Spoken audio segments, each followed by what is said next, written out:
dust off the consoles from yesterday. Kurt and Con got games in every way. Blow the cartridges, give them a play. It's game on at Curty's every day. From 8-bit worlds to 64, step inside and enjoy the lore. Joystick in hand, time to explore. So many treasures, what a score. Curty's Collectibles, where it's prime. Collecting memories, one game at a time. Hop on the ride through screen and rhyme. Lost in the magic, so sublime. Welcome back. Welcome back Welcome back to Curty's Collectibles. to Curty's Collectibles. To Curty's Collectibles. With Curty's Collectibles.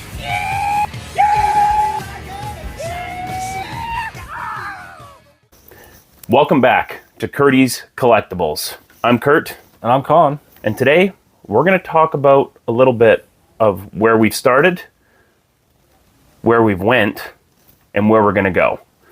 So Con, why don't you kick it off a little bit with what Curty's Collectibles started off with, and a little bit about our journey getting to kind of where we're at today. Building an empire. The building an empire.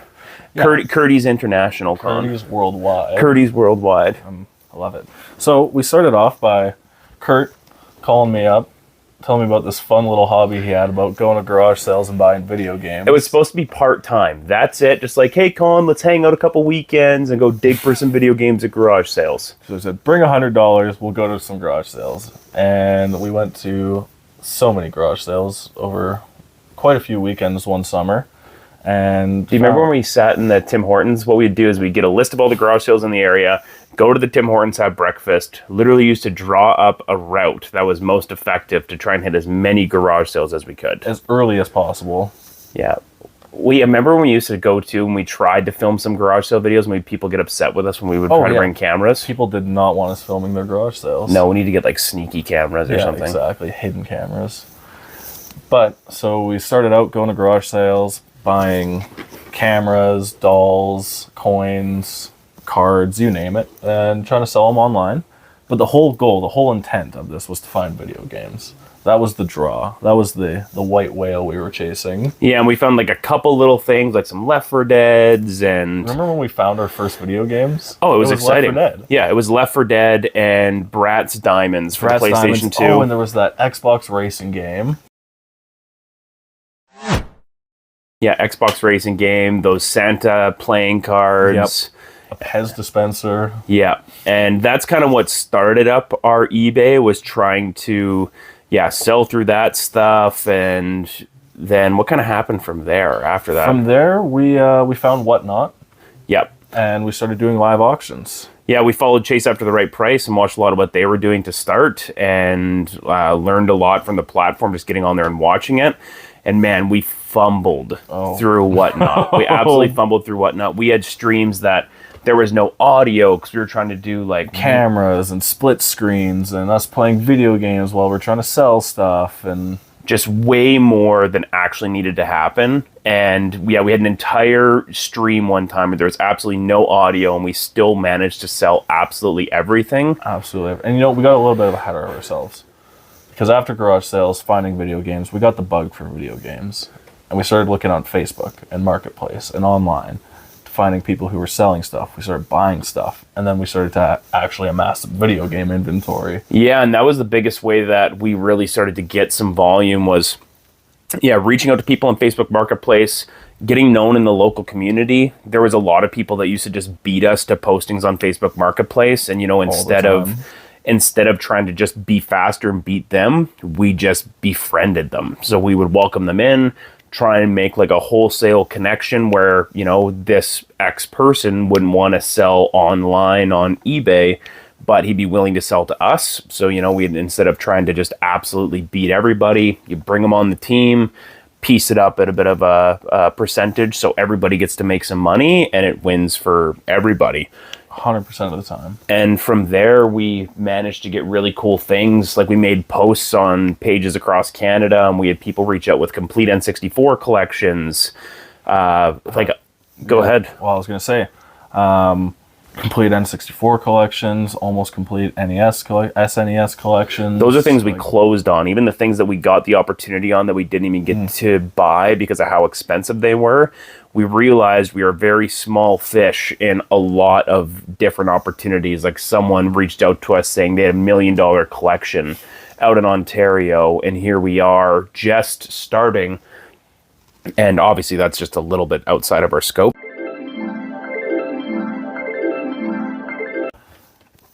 $5,000 to $10,000 budget to start. It's definitely a little bit daunting. Yeah, and then I mean from there, because of the local connections we made, we did get to buy a complete North American NES collection.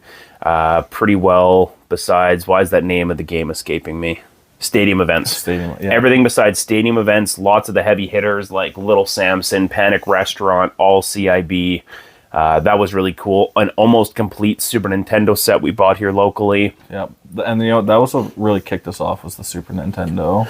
Yeah, we went, Con and I met to meet with this gentleman, and it was a huge purchase for us. I think the amount that we worked and navigated with him was $20,000, and we literally had almost nothing for inventory. Like we were just starting. We realized we were selling a handful of Game Boy games at the time. We realized that we've outpaced what garage sales can yield in our local area, so we had to expand to doing this. And really, the only way to get ourselves outside of the competition of the day to day was to just start buying a little bit larger. So I remember when Con and I went there and looked, there's so many games we've never seen because I've been an avid gamer and Con's been an avid gamer for many years.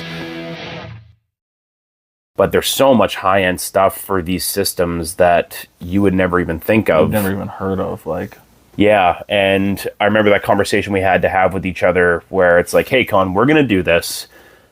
I hope you're all in with me. And if this goes bad... We're going to shovel driveways and sidewalks, whatever we can do to get out. You're so in this, we're going to mow lawns, we're going to clean windows, whatever it takes to get out of this debt. And I think that was probably one of my most fun days we had was when we got to bring that whole lot back, go through every single game, line by line, and see what they were worth on price, starting to actually understand what we bought. Yeah. And we got really cool titles like Hagane, Arrow Fighter, Pocky and Rocky 2, Pocky and Rocky, Metal Warriors, like all these top tier Super Nintendo games. And when we went in there, we had no idea what we were looking at. No, and we were trying to look up price. He was telling us the high end games. We were looking up prices. Like, oh my god! And when you're trying to make a deal like that on the fly, it's difficult to be like, okay, we're going to sit here and we're going to price chart every single thing and give you an exact percentage. And not only does that sometimes disservice you in that circumstance, but you have to be willing to kind of make a deal in that moment because you just never know if they're not going to want to sell again or if we're going to offend them by offering a low price. Yeah. So a lot of experience in trying to gauge what the highest end items are and seeing kind of where it makes sense and is fair. Yeah. And thankfully we were able to make something happen. And honestly, it opened up so many opportunities for us. We get a really good connection with a guy locally who used to own a game store, and we started to piece out his collection a bit. And before we actually even got that far too, we were piecing out his collection, and because we had so much more middle and low end stuff before we really got focused on doing whatnot, we went from going to garage sales to hosting a video game only garage sale that was really fun, that yielded more connections for us, got more people aware of what Curty's Collectibles is, and now we had a couple people reaching out to us to sell stuff. We had people coming in being like, hey, do you guys buy games? Do you want to trade stuff? And yeah, it was super awesome. Kind of opened up the doors to the experience of what this could actually be, I'd say. Yeah, and from there, we really just kept focusing on that year half of one, because we're doing this now for 2.5 years. This will be our almost third year now. Yep. That first half year was all about getting an understanding and getting maybe a little too big for our britches. We met a really cool game store out east that actually sold us Cheetah Men 2, Myriad 6-in-1, and Super Nintendo Game Tester. Yeah, which that was the turning point for us, because before that, Con and I are treating this as just some fun side hustle. It's just for cash. We're doing it to collect games for free, essentially. And then we bought this these items for $5,000, and we sold that one individual item for almost $10,000, and at that point we're like, okay, well, now we actually have to take this a little bit more seriously. We gotta go talk to a money guy. Yeah, we got to talk to an accountant, and we actually have to dress for success and understand what we've gotten ourselves into. And we used to be in the office upstairs in my house. Yes, small little office. It worked well. Colin used to stand up at this little tiny light box all day while we were posting videos, and there's almost no room to work. We used to have bins stacked on top of each other. All the stuff's posted on eBay, so you're moving bins, picking through games. I can't find it, so Kurt's got to look for it. Yeah, so that was a really good experience. Very nostalgic to what the office was. Yeah, and we started doing shows in the basement, is what happened. We started doing Whatnot shows in the basement, and yeah, because changed. And the basement at one point we had the office was day-to-day operations. The basement was just, I'll call it the dungeon. The storage zone. The video game storage zone. We had shelves and shelves and shelves of just shuffleware, standard stuff. Sports games. Middle to high games. end. That was the downside and an opportunity for us of buying these big collections locally. It was really cool to get us started, but man, we had... For every one good game we got 40 games that are worth less than $10. Yeah, that we're selling for $1 a piece on live auctions. Yeah, and that was the only way for us to move this stuff was by doing it by live auctions. And I mean, we kept seeing it time and time again. We went from doing little shows to no audio shows to trying to stream while doing it to doing 12-hour shows and 12-hour mega show. $30,000 to $50,000 shows where we're selling everything starting at $1 all the way through from the most basic games to crazy graded games and consoles. And we would bring our, 500 item inventory down to 20 games. Yeah, we would sell 400, 500 games in a night and then be down to nothing. We kept pushing our inventory all the way down to almost nothing and then trying to grow it again. And then this last year, we actually got a really cool opportunity to then expand once again and sponsor a game convention. Yeah, so we had a local... That was actually one of our goals for 2025 was to just go to a game convention and participate in some. We've Buy seen some games, have some fun, maybe film some content, meet some connections, and then the one guy we bought these huge items off of, one of the couple guys we started with, gave us the opportunity to not only attend but be a major title sponsor for this game convention. So what a great opportunity that was. That gave me extreme hangover for the next 3 days after we finished doing that. It was such a fun experience being able to just be at the convention with everybody who's kind of like-minded in the same realm at least. There was cards and computer stuff, and we had a pretty big booth and got to just hang out and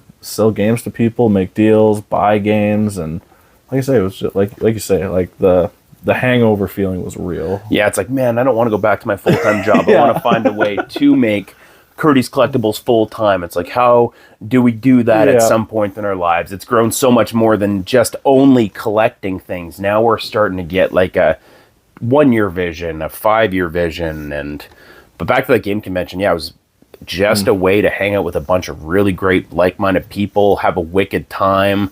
When somebody got to come and buy some sort of game that they carried that really big nostalgia to, I can't wait to go home and play this, or I had this extremely important moment to me when I was a kid. I remember when I was a kid playing this game. Oh, that's honestly the best part about it. That is the best part. It's collecting memories one game at a time.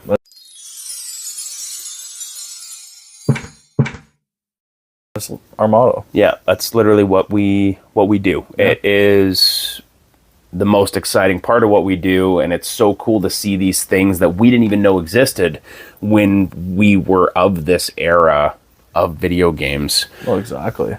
Like so many things that you just never saw at your local game store, or how many things you passed over, how many things you remember seeing as a kid that you're wow, what a collection piece that is now. Yeah, and we've seen all sorts of things from the lowest of the low to some of the highest tier collectibles for GameCube, NES, PlayStation 2. Super Nintendo, but yeah, PlayStation 2. We've had some of the heaviest hitters for each one of those consoles specifically. So we're really blessed and super fortunate. That just kind of goes to show, when we continue to show up and just do a little bit every day, I don't feel like we're doing anything that's completely out of this world special. It's, I think, deciding to show up every day and do something that's, a little bit at a time. Yeah. And we made a lot of mistakes too. Like, we have given stuff away. Oh. We've had to do so many refunds on eBay And returns and returns.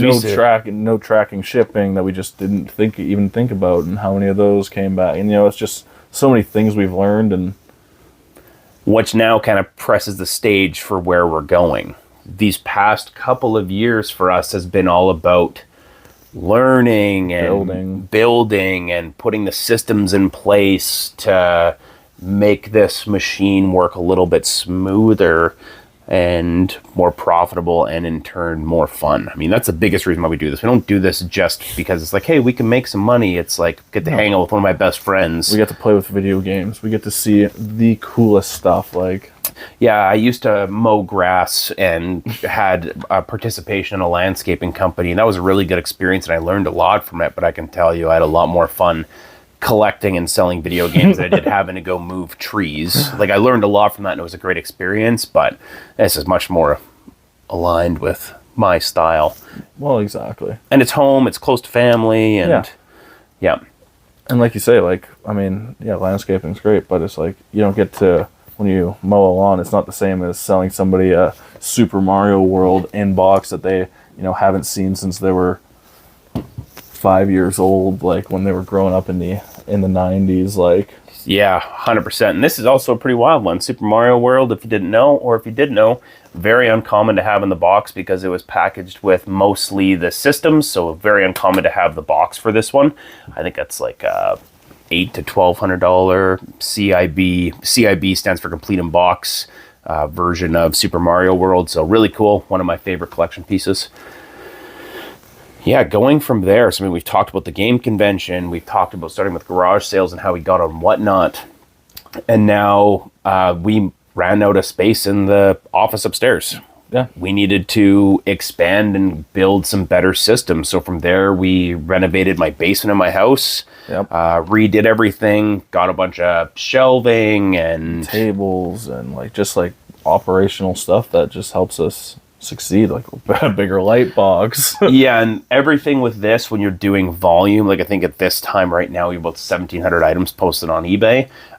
Every minute helps. So if myself or Con don't have to go and dig through a bin to find something, I mean, that's all return on investment right there. Exactly. Just effectiveness and time. So now we've built out the basement, and we've really been focused this past year on just selling the games that we got. We built some really good long-time connections that now send us stuff consistently that we sincerely appreciate. The biggest thing with this community is that if everybody works together, everybody can succeed. I mean, that's the biggest secret we found. It's like every single time we're in a situation where it's like, hey, if I can help you out and you help me out, it's like everybody wins. Yeah, it's like you got person A, person B, and the end game collector all over the world gets to win. And like the biggest thing is like it's all community, especially like with video games. Because what are video games if not like, it's a connection with something. It's, like how many memories I have of video games playing with my brother or playing with friends and playing Mario Party for hours upon hours, one night. And like for me, it's like the video games and doing this is just like, it's grown such a community and like you say, connections that are, have just helped us succeed and that we're so thankful for. And that's what it's all about. It's who you know, putting that time in to build those relationships, and respecting the people around you goes a long ways. So I mean, we built out the basement and added some really cool collection pieces, have these systems in place. Now looking forward into 2026, we've looked at it and we're outgrowing the basement. So We need more room. we're building a shop. Yeah, so we're going to build an actual office space here, a shop outside, and also comment in the bottom if you have cool names for the shop. I don't want to use Game Barn, it's been taken. I was thinking like, something funny like Tickle Tavern or like the Retroscape or something like What that. about like the Game Compound or something cool, Something. Like, It's got to be yeah, catchy. Yeah. But So let us know what ideas you have. yeah. From there as well, a couple more of our things we're focusing on this year is instead of doing sporadic Whatnot shows, trying to have steady streams, doing one every 2 weeks, being really focused on having our eBay inventory processed quickly and efficiently. Yeah. And the other thing, you guys, trying to now build a larger community outside of the people that we've organically met and being a little bit more focused on social media. Yeah, exactly. And to be able to, show the people who like this kind of stuff, like, hey, it's out there, it's everywhere. We're in a small Canadian city, and like we're out here collecting games, finding stuff that Cheetah Men 2, Panic Restaurant, stuff that is crazy to see. Like, yeah, and we want that reach to be, as large as we can across North America to bring the stuff here to help distribute all around the world and to meet really great people and share the journey of what this entrepreneurial endeavor looks like for us. We're actually incorporating this year. That's another thing as well. So Curty's Collectibles is going to be more than just a side hustle. Yep. We've got plans to focus on social media, building the shop. There's potential talks about bringing some team members on as well, and potentially, I keep using that word, maybe even diversifying the business to have a different arm as well for general resale. So we've got some really big plans for 2026, and this is a great way to reintroduce ourselves, look forward to meeting more of you, and take you arm in arm in what this journey is going to look like. and also get your guys' opinion, Yeah, because that's what matters too. yeah. Because it's like we can't do any of this, and it's something we can't do it like with our Whatnot and everything. We can't do any of this without you guys. So the people who like this stuff, the people who care about this stuff, the people who want to see the cool retro video games, and like, let us know, what do you want to see? Do you want to see us going through super cool games like Pokemon Black version 2, graded 10 A+, like, or it's going through old N64 consoles, or showing gameplay of certain games that you're most nostalgic to, or taking you along to a video game convention, opening up collection purchases that we do. exactly. So we're gonna expand. We're gonna try some new things. We're gonna experiment. So, like I say, as it goes on, keep us updated. If you like what we're doing, give us a like, give us a follow, give us a share, because that's how it works. We got to start somewhere. This is where it starts now, Con, and you guys get to come along for the journey and see where it's going to go, hopefully years from now. Yeah. And we'll get to look back on this and be like, wow, we were just wee boys. Just little lads. Yeah, and it's like, I can't wait to see the men that we become, you know? Absolutely. Well, I'm Kurt, I'm Con. and this is Curty's Collectibles. Thank you for coming by. Have a great day. We love you. I think it was good.